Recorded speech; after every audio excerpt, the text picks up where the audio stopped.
What's going on, everybody?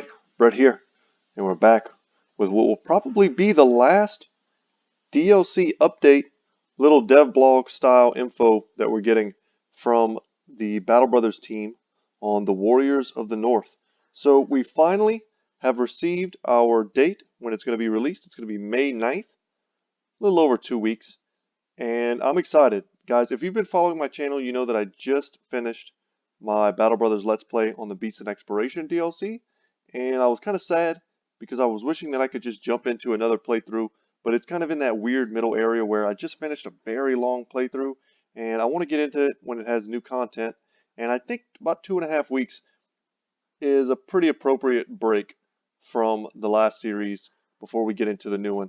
So in a minute here, I'm going to go into the pictures and see what kind of cool information we can glean from the page. And I went ahead and went to the page instead of the dev blog because it does have these pictures that we can look at, but it also has the same information.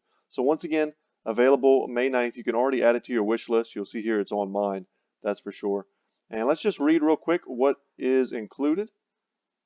And we can kind of have these pictures in frame. So the Warriors of the North DLC for Battle Brothers expands the game with a more distinct northern region, as well as different starting scenarios to pick for your mercenary company. Face an entirely new faction of barbarians in battle, wear new Viking and Rust-themed gear, and follow the legend of the Isharok, a mythical creature of the frozen north. Awesome. Okay, so these are the things we know about already, and I would assume it's pretty much everything that's going to be in this. So origins, that's the biggest thing. Pick one of 10 different origins and play as northern barbarians, peasant militia, or a flock of cultists. Each origin has special rules that shape your campaign into a different experience from beginning to end. This is the feature that I know I'm the most excited about. I'm sure most people probably recognize that this is going to add a ton of replayability to Battle Brothers. Lots of flavor to a campaign. It's going to push you to continue playing when you get to that mid to late game grind where you're just taking all these, kind of meaningless battle after meaningless battle, just trying to get geared. But this is going to push you forward in different directions and add different things to your campaign that you're not seeing already. New opponents, always great to have. Face an entirely new faction of northern barbarians, complete with their own gear and unique mechanics. So excited to see that.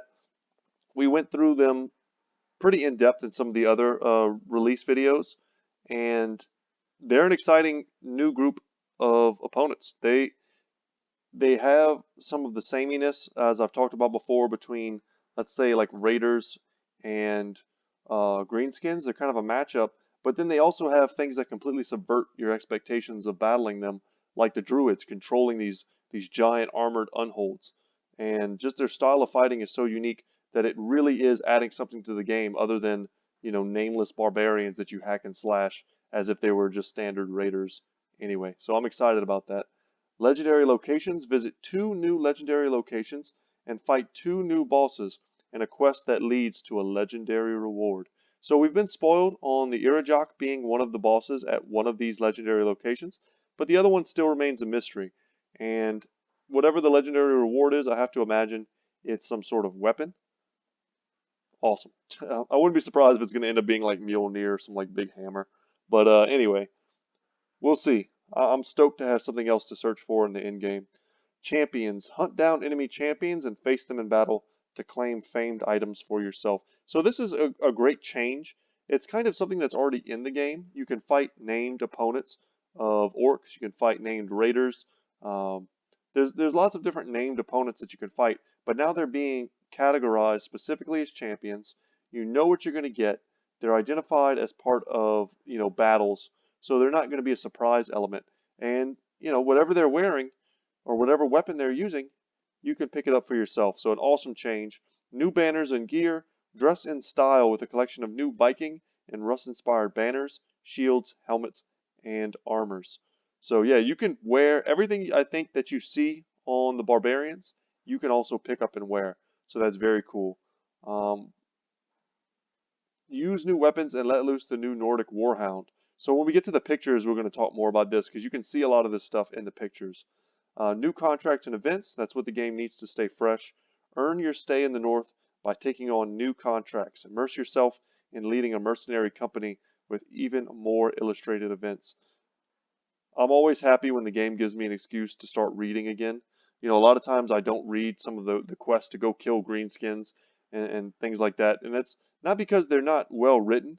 It's just because I probably read that particular line of dialogue before. But as a new player, all that stuff is fresh.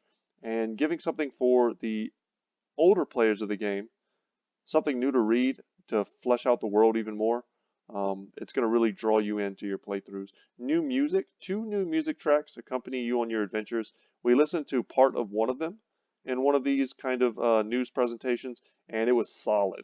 Super hype music, and I'm going to try my best when I get a chance to play this myself to appreciate it and perhaps turn my music volume up a bit in the game to try and hear the music as it plays for each different race.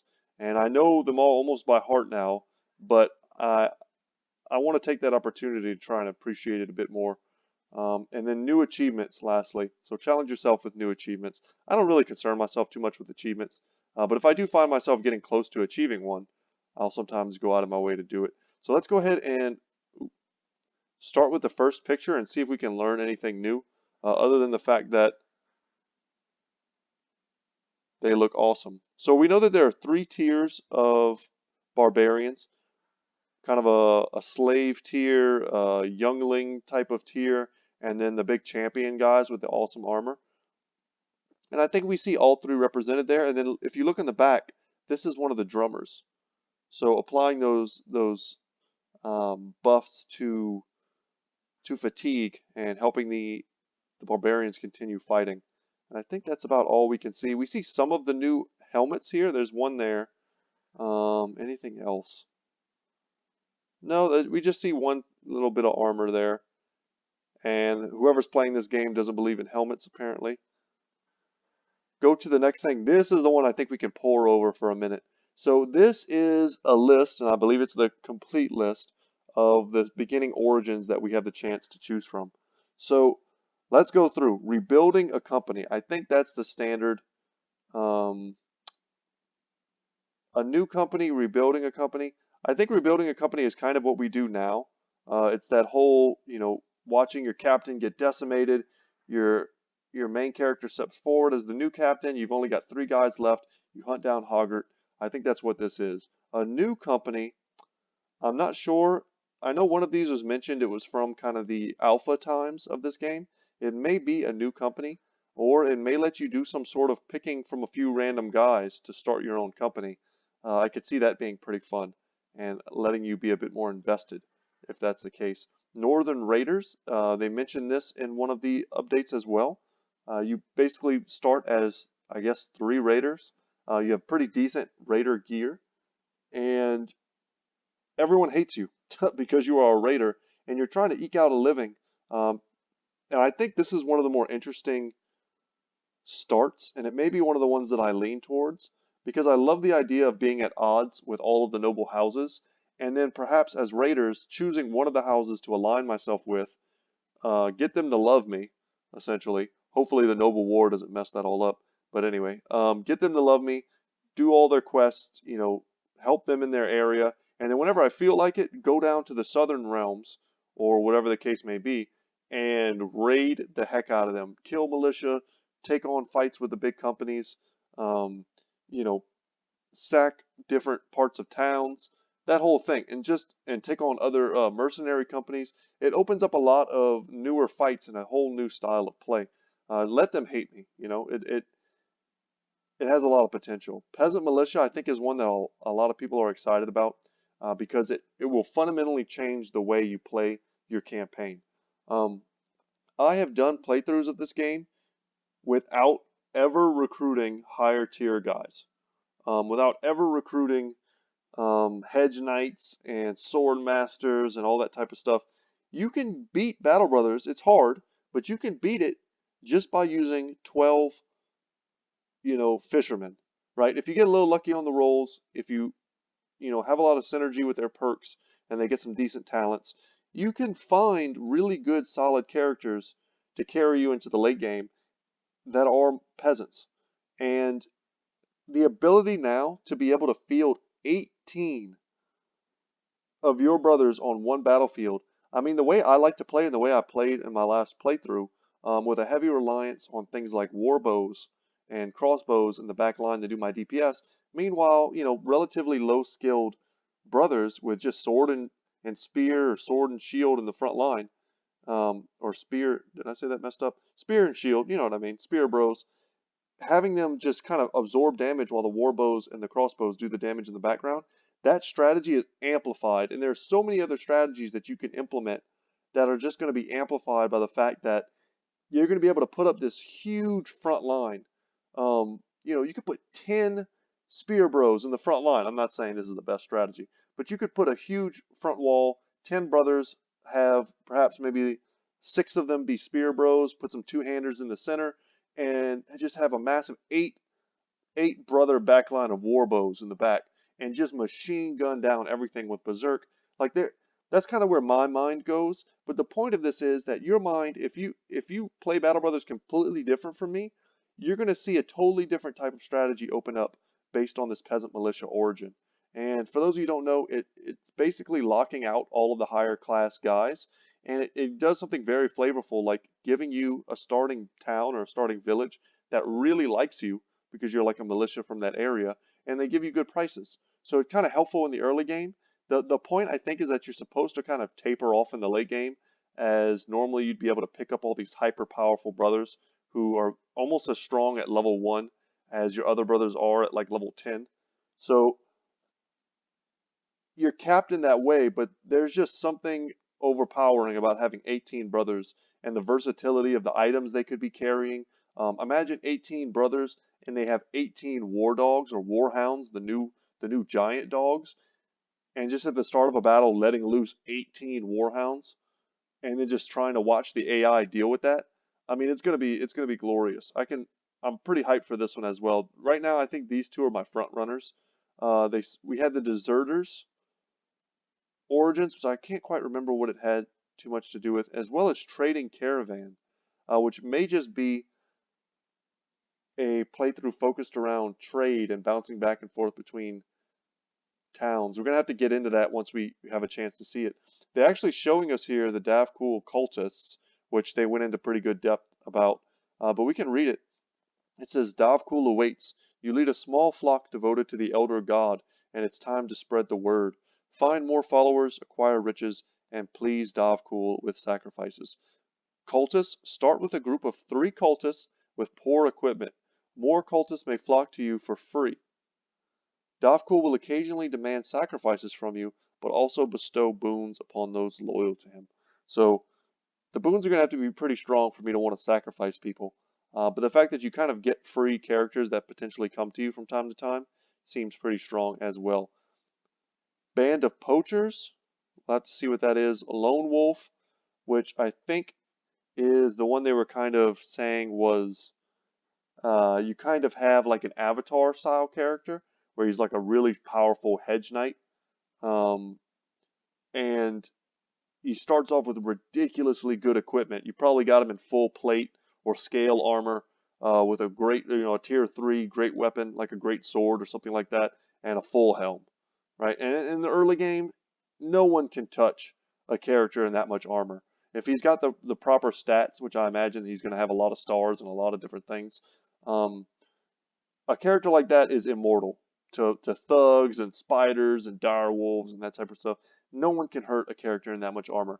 So it'll make for some really interesting beginnings of the game, but if I remember right, the caveat here is that your band can never grow larger than 12.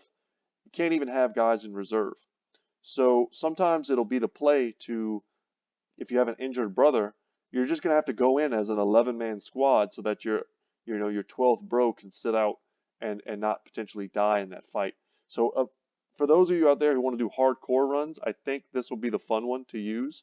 Name the lone wolf character after yourself and see how that goes. And then lastly, beast slayers, which I have to imagine is just heavily focused on beasts. So there's probably going to be some very strong positive for each of these and some very strong negatives.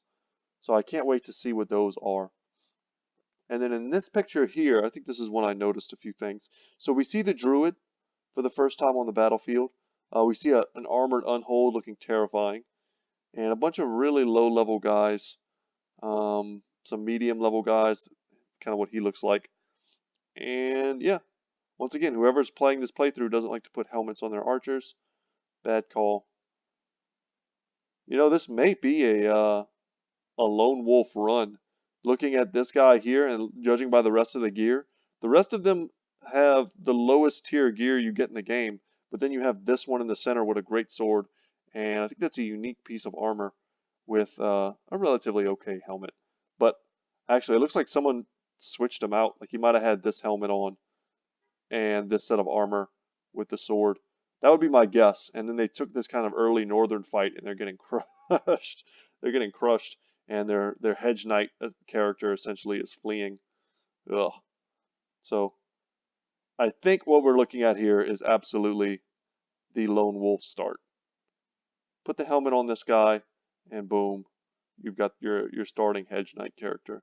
And then lastly, I thought this was a cool shot as well because it shows what I think are two new crafting materials. Looks like perhaps some sort of ivory, if I had to guess, and which makes sense. You know, traders a long time ago, they used ivory as a bit of a trade commodity. Vikings, Inuit peoples, they all kind of see the value of ivory. And foxes, it looks like fox skin, so some sort of furs you may be able to craft things with. We see like a bear helmet here, looks kind of cool, and some of the weapons you can equip. We get a chance to kind of see what a warhound looks like, just um, their little, I don't know what you call this, little portrait, I guess. And then a guy decked out on this squad here in full like barbarian unique armor. We can kind of see what the stats are. So this is 160 helm. That seems a little weak, honestly. Maybe it has only one visibility reduction, so it could be used on crossbowmen. 271 armor is not bad. I'd have to see what kind of special abilities it has, because I wouldn't put it past them to have some very unique abilities. And yeah, that's kind of all we can see. We can read this is a unique weapon, the Reaver's War Cleaver, and I think this is more significant for the fact that it introduces, I think this is a new weapon type, a two-handed cleaver. So I know the orcs use cleavers that are kind of big, but I think this is the first two-handed cleaver. I could be wrong, but I think so. And it says this massive and exceptionally well-crafted warblade is covered with runes and decorations that are typical for the barbarian tribes of the north, and it has amazing stats. Huge shield damage, and weapon skills build up -1 less fatigue. I mean, that could matter over the course of a long game. So, but I think this just goes to show um, the more uniqueness, I'll just say, the uniqueness of the weapons. This is not something we've ever seen before, and I don't know if this is going to be random when it comes to the different drops you can get, but that's a pretty meaningful addition, and it's almost like an enchantment in a way from like an RPG. And I would love to see ways in the game for us to enchant our weapons in the same way that we can craft. Why can't we go to a, you know, instead of a perhaps a taxidermist, go to like a not a blacksmith maybe because that's basically already taken, but like a, I don't know what you call it, like a rune smith or something, some make it up whatever you want it to be, but and then add runes or something to our weapons and give them small effects like this. You know, build up less fatigue, maybe something that causes an increased chance for a bleed effect, or a very like a weak type of poison that reduces fatigue on hit, stuff like that. And I think that would be a cool little addition to the game. I don't know if they have any plans to do anything like that, but that would be pretty interesting. And if you look down here, I know it's kind of hard to see, especially if you're on mobile, but we can see some sweet looking spears, some kind of primitive looking spears, a cool new looking banner that's being held, and then a ton of the new helmets we can see. Also looks like a new shield, kind of, it looks like a kite shield, but it's got an awesome design on it. Perhaps it's just painted, but a lot of the new helmets are represented. But yeah, I think that's it. I think that's everything. So I don't know if they'll, like I said, if they'll be releasing any more content for us to look at, but that's plenty. That's enough to get me excited about the upcoming DLC. I'm gonna buy it really as soon as I can. Overhype Studios doesn't really do pre-order, which I kind of appreciate. I think too many companies do pre-orders as it is, but they don't really do that. They just want you to buy the game when you're supposed to, load it up and play. And you better believe it that I will be playing it as soon as I can, uploading a video, if not two, the very same day it comes out. Might even be like one really long special. Hopefully I'm streaming by then and I can stream it perhaps. Maybe do two simultaneous playthroughs, one through like a stream VOD and then another one that's like YouTube exclusive. I think that would be a fun way to do it. That way we can get a feel for two different origins and kind of their beginnings. But anyway, guys, once again, that's it. My name is Brett. My channel is Good Talk Gaming. I hope you enjoyed my kind of insights and talking about and getting hyped for the Warriors of the North DLC. And as always, guys, I will see you in the next one. Take care.